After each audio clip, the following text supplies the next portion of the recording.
This communication can even have some influence on history. For example, when Russian officials attempted a coup against President Gorbachev in 1991, the Internet played a crucial role in thwarting it. The plotters struck while Gorbachev was on vacation. They hoped to expand their limited support by controlling the flow of information to the West, and particularly to the Russian people. They censored the news and most Russian media and restricted phone links to the West. Television was reduced to playing just operas and old movies. But the plotters forgot about a Russian computer network named Relcom. Mikhail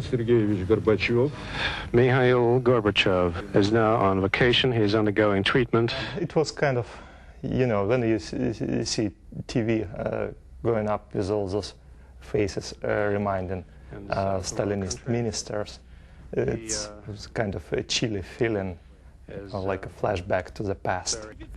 Some Yeltsen's helpers were running around the city trying to find photocopiers. The first piece of paper we got was the first decree by Yeltsen, and we simply typed it in, sent it to the network, and made copies they wanted. When we got quite a lot of requests for more information from people on the net, we contacted Yeltsen's people and asked them to provide us regular information. Vadim was glad to hear from friends in the West who wanted to help. One was a California professor who used the Internet to contact Relcom. They asked me to just summarize the news as we were seeing it in the West, so I listened to the radio, and every couple hours I would make a summary, type that as an email message, and then send that to Relcom, and then they would circulate it within the Soviet Union. And at the same time I was doing that, a colleague, Jonathan Gruden, was in Denmark at the time, and he was doing the same from that point of view. Ordinary Russians also provided eyewitness reports to the engineers and technicians at Relcom.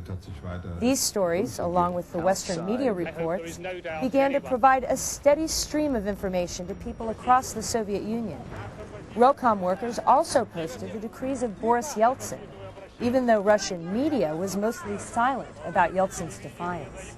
Basically, people who planned the coup were expecting that as soon as they say the mass media, they will create impressions they already won, and regional officials will line up to swear allegiance to them. Now, by providing alternative information, we made it clear that the question is still not decided. Who is on the top? President Gorbachev returned to Moscow and overcame the coup attempt. And the extraordinary reform movement that led to the dissolution of the Soviet Union survived.